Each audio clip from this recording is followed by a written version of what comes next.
What's up, my wizards? It's Dev from SBMTG on the YouTube.com down there. We like magic, and today I get to finally talk about Tezzeret. But Tezzeret got spoiled the day that I left for vacation for 3 days, and I didn't have any way to upload videos or talk to you guys while I was in Savannah, so I haven't been able to talk about this thing, but every other writer and YouTuber has. So a lot has been said about this, but let's see my take on it, and you'll get a deck tech out of the deal. I like to go one step above, especially considering everybody else has already said a lot about the card. Here's the man of the hour right here. That's Tezzeret the Schemer right there. It's 4 mana, 2, a blue and a black for a 5 loyalty Planeswalker, which is not a bad deal right there. And he's got +1, create a colorless artifact token named Ethereum Cell. With tap, sacrifice this artifact, add 1 mana of any color to your mana pool. He's also got -2, target creature gets +X, -X until end of turn, where X is the number of artifacts you control, and his ultimate is -7. You get an emblem with, at the beginning of combat on your turn, target artifact you control becomes an artifact creature with base power and toughness, 5/5. Alright, just based on comments I've seen on a number of websites, there are some basic things that people seem to be missing off the rip about this Tezzeret, but again, a lot of writers and YouTubers have spoken about these things already. I just want to reiterate that, first of all, his +1 synergizes with his other 2 abilities, which is really, really good. Okay, you got to take that into account when evaluating his second and third abilities. And his ultimate is actually not bad at all. A lot of people are looking at it like you just get to Ensoul Artifact one of your guys like once turn, and then he goes back to being a regular artifact. Now, the way it's worded, he stays a 5/5 like forever, whatever artifact you decide to animate that turn. Stays a 5/5 forever for the rest of the game. So that's actually that's nifty, you know. It's not instantly win or anything like that, but it is definitely get a couple of turns, auto win, you know. But this Tezzeret is very, very reliant on how you build your deck and the number of artifacts in it, which is a problem in a lot of ways. But if you do build the deck the right way, then Tezzeret's -2 can often take out, you know, in the early game even, 3 or 4 toughness creatures in the early to mid game. And then when you drop him late, sometimes he can take out like really big guys. So that's pretty cool right there. I actually like his first ability a little bit more than some. I mean, the mana fixing is nice, but the fact that it synergizes with the -2 and the ultimate is just great. If you just do nothing but tick him up for a few turns and then get to his ultimate, you've got a bunch of artifacts right there, at least 3 turns worth at this point, that you can, or 2 turns worth at least, that you can turn into 5/5s. That's really, really good. I do like this guy in blue-black artifacts, which is what everybody wants to do with him, like right off the rip. Like, oh, blue-black artifacts, totally, yes, but I actually envision this Tezzeret to be a little bit better or just as good in an Esper Artifacts build, which is what I'm going to give you today. Even on vacation, I never stop working, and I never really sleep is for the week. So I've been working on an Esper Artifacts list ever since I saw this Tezzeret basically on the way to Savannah. It made me so mad. But I've been sort of banging out this list for the last few days here, and I want to see what you guys think about it. Like I said, a lot of people want the slower, sort of control-y blue-black artifacts deck. But, you know, that deck has to play a lot of artifacts during main phases, and it's got to play Tezzeret during the main phase. I don't know how control-y the deck really wants to be. It's probably going to end up being more of a tempo build. That's going to be a weird build, and we're working on it. But I figured I'd try to fit these cards, the newer cards from Aether Revolt, into a sort of Esper Aggro shell that we've seen popping up a couple of times at recent tournaments. It actually just did very well at, I believe, a Star City Invitational. So let's check out Esper Artifacts with a few cards from Aether Revolt. This deck actually looks pretty sweet. Like I said before, this is an aggro deck. You don't see Esper Aggro every day, but it's definitely threatening to be a thing. Again, this list looks pretty kosher, so let me show you the creatures that we're running. We're going to do 22 of those, along with 7 vehicles. Let me take you through them. We're going to play 4 copies of Thraben Inspector. Inspector Gadget just shows up in, like, everything that we build that has white in it. And there's a reason for that. Usually, she's not only just a solid creature in and of herself that allows you to draw a card a little bit down the line, but she's also great with cards that require artifact synergy. You know, the artifact that she drops on the field when she comes out can be good with Tezzeret a little bit down the line, or Toolcraft Exemplar on like the next turn. You know, Thraben Inspector enables a good bit of things for the deck and is solid in and of herself, so play all 4. We're going to play actually 4 more 1-drop creatures in the deck. I already name-dropped him. Toolcraft Exemplar, right here, we're going to play a whole playset of, and that's 8 1-dropped creatures, which is about where this aggro deck wants to sit. I don't really have to explain Exemplar too much after that. We got 15 ways of making this swing in for 3 by turn 2, which is a reliable number of ways. This is an aggro deck. We want to deal as much damage as early as possible. Definitely Exemplar, yeah. Another in the no-brainer department, and one of the whole reasons to play this deck Esper, actually, is Scrapheap Scrounger. Scrounger. Really, really hard to deal with thing in this deck, and there's 22 whole creatures, 18 aside from the playset of this thing, so really not hard to get it back into play at all. Gives you a little bit more play, like extra value really, out of like Toolcraft Exemplar or Thraben Inspector after they're in the graveyard, you know, just exile them away, bring this thing back. So tough to deal with creatures are always great, you know, and this is definitely one of them. Our resiliency increases a lot just by having this and another card in the deck, but we'll get to that one in a second. I'm just going by curve here, and I always like to do the vehicles at the same time I do the creatures, because they're basically honorary creatures, you know. So let me show you our two vehicles here, and they both cost 2 mana, and you probably know what they are as soon as I say that. We're going to play 4 copies of Smuggler's Copter and 3 copies of Heart of Kiran in the deck. Smuggler's Copter is as good as it ever was. I mean, really the least... The card you least have to explain, including in the entire format. 22 creatures, you know, we're gonna definitely play this. It's an aggro deck. But Heart of Kiran is a little bit more in-depth, at least for now. People want to hear about it. The card in this deck can be crewed naturally by Scrapheap Scrounger and another card that I'll actually talk about here in just one moment. So we don't, and Toolcraft Exemplar, by the way. If you got an Exemplar, it can also crew this. It can also be crewed by one of our 4 Planeswalkers that we're carrying in the deck. So we're not really lacking any ways of crewing Heart of Kiran, and it can both, you know, it has vigilance, so it can both attack and stay up to protect our Planeswalkers, or us, for that matter. 4/4 flyer is no joke, and it can actually match up against things like Avacyn, which are 3 spots higher on the curve than it, and still attack in, you know. So Heart of Kiran is just super dumb. It's gonna be a great card in this format, and allows us to boost our artifact total in the deck. So got to play it. I don't care if it's on the same spot as Smuggler's Copter. That's actually great.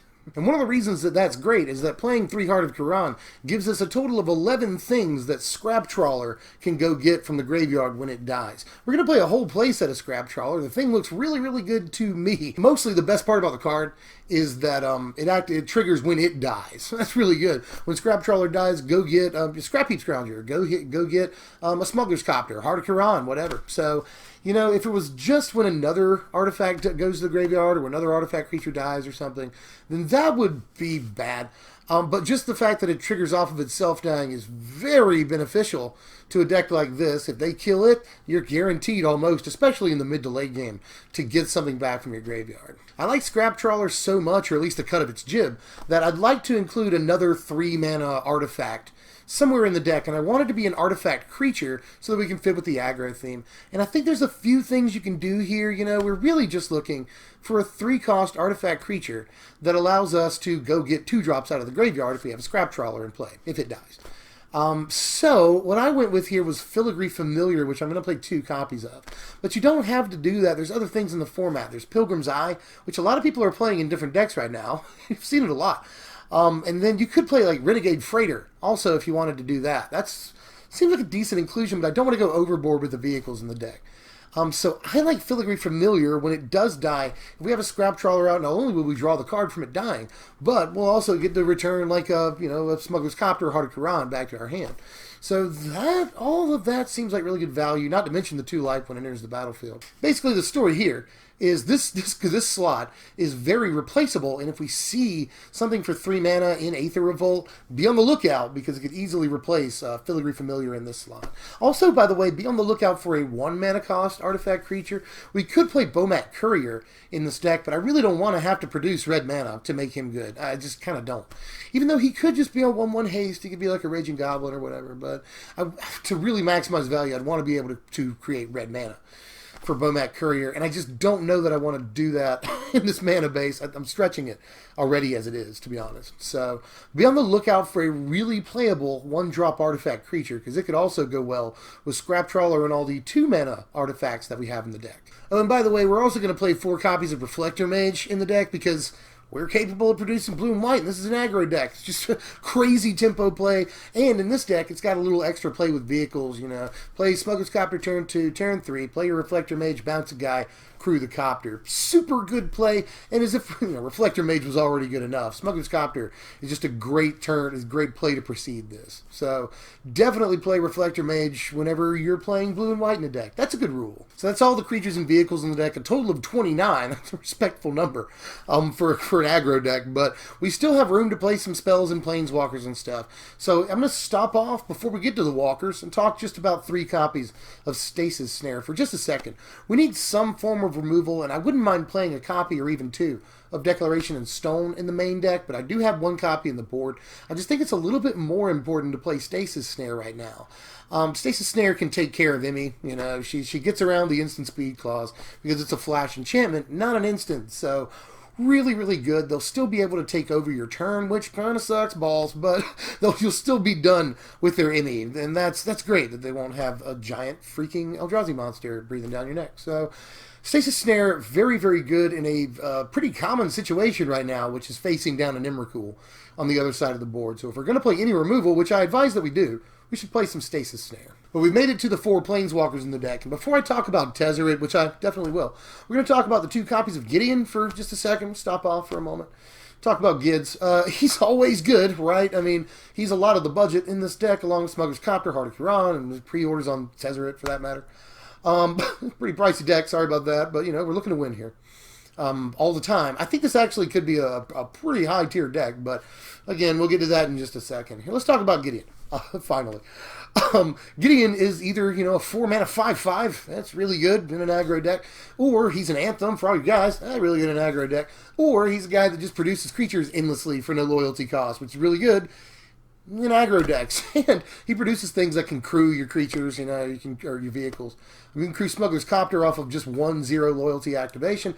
And you can crew Heart of Kiran off of a couple of activations, or 1 activation and an Anthem. So there's that too. But basically, Gideon is just kind of too good not to play in an aggro deck that can produce white mana, so I'll sandwich in a couple of copies. But here's what we all come here for. Here's Tezzeret right here, which we're going to play 2 copies of.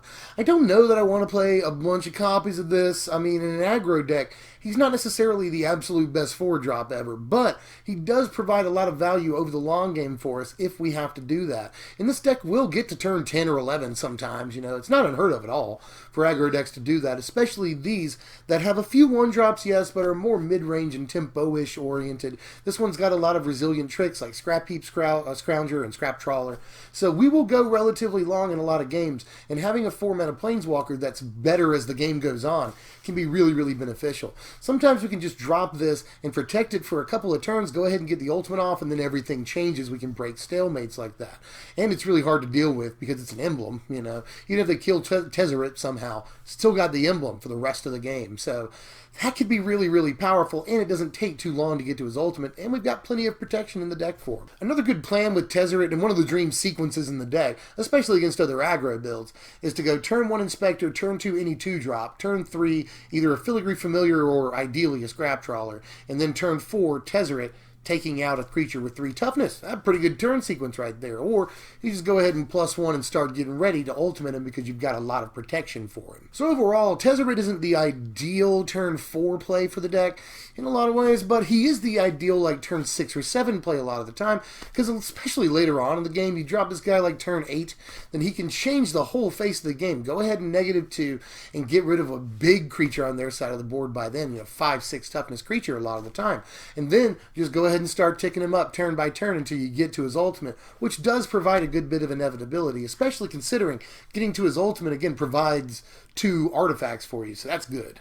24 lands in this deck, and I feel like we might be able to pull off 23, but while testing the deck, I think 24 is the right call. Aether Hub is pretty good in this deck because you can be pretty discretionary about when you use that energy, you know. We've got a lot of artifacts in this deck that just cost generic mana to cast, so Aether Hub's a little bit better, you know, just for that reason.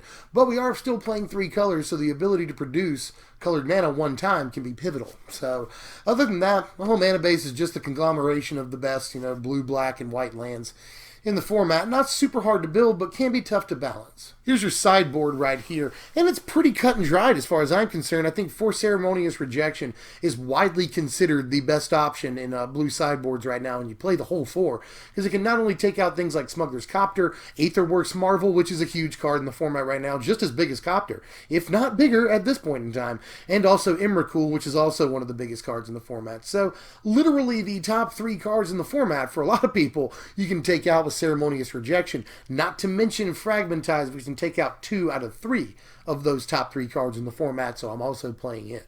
Spell Queller can just be really good against a lot of things, not to mention, again, Aetherworks Marvel, because it can counter Aetherworks Marvel while we're on the draw, which is really very, very important. So against those decks, I would suggest you side it in.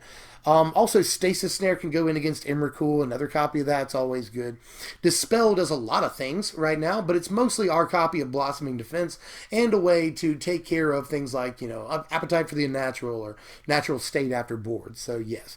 Key to the City is not only another artifact, so that's synergy, but it's also a way to do pretty good, by the way. I like this card against a lot of things, but it's good against, you know, slower, turtly, or control-y builds. All of those mid-range builds that kill a little bit later on in the game, because it can help you get a little bit more card advantage or at least selection.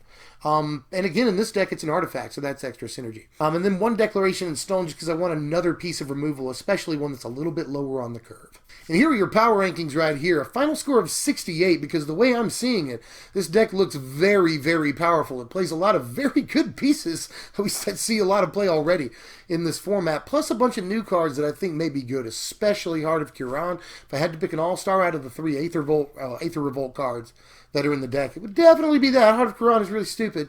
I'm not really sure how much play Scrap Trawler might see, but I will say it could be the new Hangerback Walker. When Hangerback Walker came out, everyone was like, this looks weird, I wonder about this. And then like a couple of weeks later, it was the best card in the format for like a whole month. So Scrap Trawler might be the new that. And by the way, in Modern and Frontier, it would work really well with Hangerback Walker.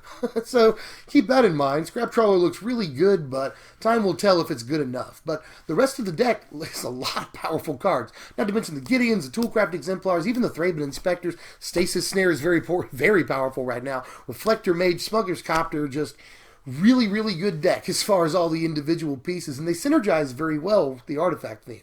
Not to mention, we've got more resiliency than the average aggro deck. I spoke about this briefly earlier, but just to reiterate, Scrapheap Scrounger and Scrap Trawler are both super resilient pieces in the deck. Scrapheap Scrounger can come back anytime you've got another creature in your graveyard, which is going to be a lot with all the creatures in the deck.